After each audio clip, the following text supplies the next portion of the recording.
Слушате Пелагониска хроника. Радио Пела 96,8 FM.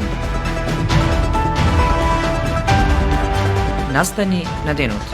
Во Македонија истовремено се градат 6 автопатски делници. Од 17 до 19 јули ќе се одржи пивофестивалот во Прилеп. Ќе настапуваат домашни и странски изведувачи. Собраниската комисија за здравство денеска го усвои предлог законот за заштита од употреба на производи од тутун или сродни производи. Времето денеска сончево, претпладне, попладне се очекува нестабилност. Урбан маркетинг. Нудиме полиси за автоодговорност, зелен картон, патничко осигурување, каско осигурување, имотно осигурување, здравствено и животно осигурување. Ексклузивни застапници сме за истоимената полиса за животно осигурување Протектор, која може да ја добиете исклучиво кај нас.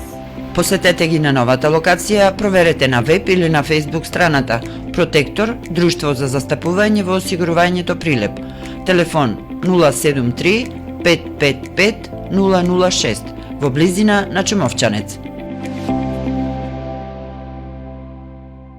За внимание, почит и грижа на старите лица, контактирајте не денес на 078 430 140.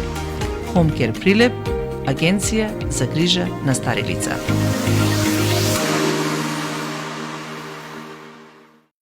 Урбан маркетинг.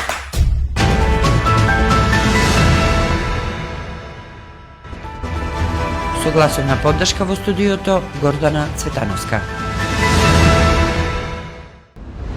Истовремена изградба на 6 автопатски делници во државава во текот на втората половина од годинава најавува владата. Кон крајот на овој месец или во почетокот на следниот се очекува да почнат работи на терен за вториот дел од автопатот Скопје-Блаце, а во септември или октомври градежните работи за автопатот Кичево-Букојчани. На терен се заокружуваат работите за целосно ставање во функција на автопатот Кичево-Охрид, а се работи и на делниците Тетово-Гостивар, Гостивар-Букојчани и Прилеп-Битола од проектот со Бехтел и Енка. Финансиите за тие проекти се дел од најавените 10 милиарди евра од страна на владата во капитални инфраструктурни проекти и инвестиции во наредните 10 години.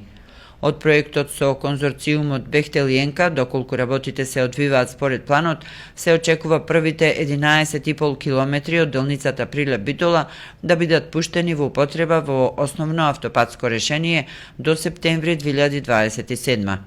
Премиерот повтори дека владата за проектот со Бехтел и Енка затекнала состојба во која биле исплатени речиси 350 милиони евра авансно, а 2 години практично немало значителен напредок на терен. Направени се законски измени и обезбедена е поодржлива финансиска конструкција. До крајот на годината финансиската конструкција за проектот е затворена. Владата ќе ја следи состојбата во текот на овој месец, а потоа ако има потреба ќе носи економски таргет мерки за намалување на инфлацијата. Ова денеска го најави премиерот Мицкоски, одговарајќи на новинарско прашање кога може да се очекуваат економски мерки, имајќи ја предвид стапката на инфлација која на годишно ниво е 4,8%. Според Мицкоски, состојбата будно се следи и се разгледуваат мерки. Тој вели дека просечната инфлација е под 4,5% во првите 4 месеци, како што рече е една од најниските, ако не и најниска во регионот.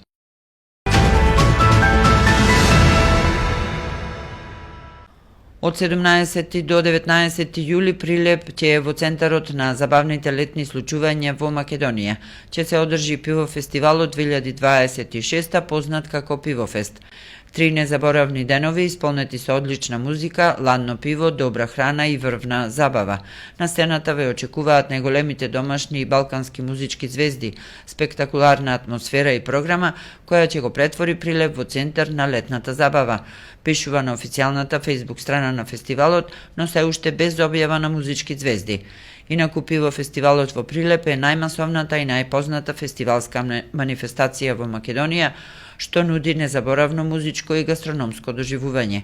По 22 години постоење, на него учествувале голем број на балкански и македонски музички звезди, кои привлекувале илјадници посетители од сите градови на Македонија. Собраниската комисија за здравство денеска го усвои предлог законот за заштита од употреба на производи од тутун или сродни производи во прво читање и го проследи во понатамошна процедура. Заменик министерот за здравство Јовица Андовски појасни дека законот произлегува од потребата да се обезбеди посеопфатна и поефикасна заштита на здравјето, особено на децата и младите. Тука додаде и врската за усогласување со европското законодавство. Андовски посочи дека кај младите од 13 до 15 години потребата од тутунски или никотински производи достигнува 13,6% во 2024, што е највисоко ниво досега. Електронските цигари се искачиле на 9%. 73% од младите што се обиделе да купат цигари не биле одбиени.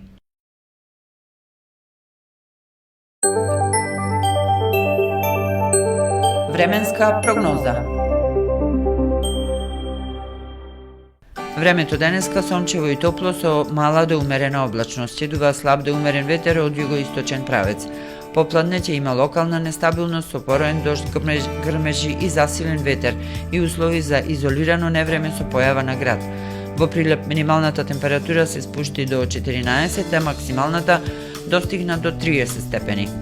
Според најавите од Управата за хидрометеоролошки работи, до четврток времето претпладне ќе биде сончево и топло со мала до умерена облачност. Поради големата енергија и влага во атмосферата во попладневните часови ќе има услови за локален развој на нестабилна облачност со краткотраен пороен дожд, грмежи и засилен ветер. Во петок се очекува процесите да бидат поинтензивни со пообилен пороен дожд и изолирано невреме со појава на град, а температурата ќе опадне за неколку степени. Временска прогноза.